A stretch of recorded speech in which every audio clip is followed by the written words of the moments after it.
শেখ মুজিবুর রহমানের মেয়েটা কি পালায় 4 তারিখ শুনছেন না? সবাই শুনছেন কেন? তারেক রহমান বাংলাদেশের জনগণের কাছে তিনি আহ্বান জানিয়েছে ছাত্রদের পাশে থাকার জন্য। কি জানায় নাই? জানিয়েছে। বিএনপি নেতা কর্মীদেরকে তিনি নির্দেশ দিয়েছেন ছাত্রদের পাশে থাকার জন্য।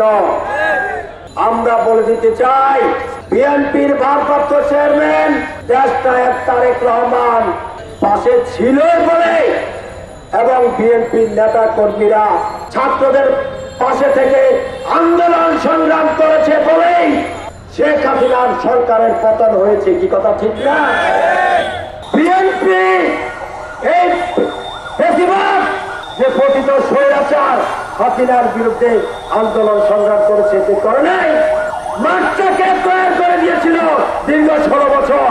বিএনপি যে 16টি বছর আন্দোলন সংগ্রাম করেছে, সেই 16টি বছর আমরা দেখেছি পতিত শেখ হাসিনা সরকার আমাদের বিএনপির অনেক 600 নেতা কর্মীকে গুম করেছে, অনেক নেতা কর্মীকে খুন করেছে, অনেক নেতা কর্মীকে নির্যাতন করেছে, অনেক নেতা কর্মীকে হামলা করেছে, অনেক নেতা কর্মী যারা গুম হয়েছে আজ পর্যন্ত আমরা তাদেরকে ফেরত পাই নাই। 2024 সালে দামি নির্বাচন হয়েছিল, সেখানে কি জনগণ ভোট দিতে পেরেছে? ভোট দিতে পারে নাই। আজকে বাংলাদেশের জনগণ ভোট দেওয়ার জন্য উন্মুখ হয়ে আছে, কারণ বিগত দিনে যত নির্বাচন হয়েছে একটা নির্বাচনও সুষ্ঠু হয় নাই। শেখ মুজিবুর রহমানের মেয়েটা কি পালায় 4 তারিখ শুনছেন না? সবাই শুনছেন কেন? 5 তারিখ কি দেখলাম? বাংলাদেশি তো দূরের কথা, নিজের যেগুলো চোর চাপা ছিল যাদেরকে দিয়ে $17 বিলিয়ন চুরি করছে, লুটপাট করে বিদেশে নিয়ে গেছে, ওদেরকে ফেলে লোটাবাটি কম্বল নিয়ে পালিয়ে গেছে দেখছে। তাহলে স্বৈরাচার তাদের প্রেতাত্মা সকলের বিরুদ্ধে আমাদের ঐক্যবদ্ধ থাকতে হবে।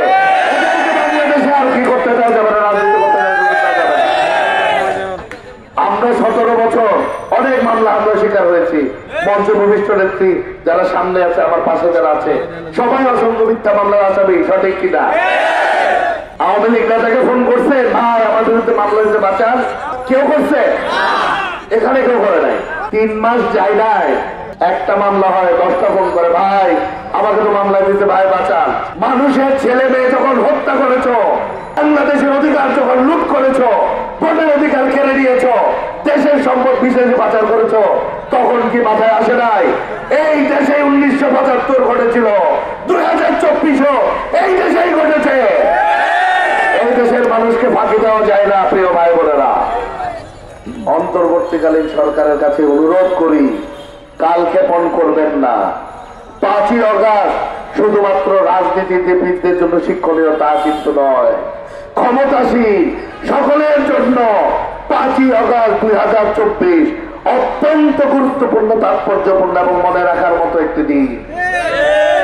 জনগণকে তার মনের কথা বলতে দিন। মানুষের দুঃখ কষ্ট বোঝাটা অত সহজ না। উনি একটি কনসেপ্টের উপর বাংলাদেশকে দাঁড় করিয়েছিলেন, আমাদেরকে একটি পরিচয় দিয়েছিলেন। সেই পরিচয়টি কি? বাংলাদেশি। বাংলাদেশির চেয়ে বড় অসাম্প্রদায়িক অবর্ণবাদী কোন তত্ত্ব কি আছে? বাংলাদেশের ভূখণ্ডে, বাংলাদেশের সমুদ্র সীমায় যতজন বাংলাদেশের অধিবাসী আছেন, তাদের গুলি একটি সাধারণ পরিচয় দিয়ে গেছেন, সেটা হলো বাংলাদেশি।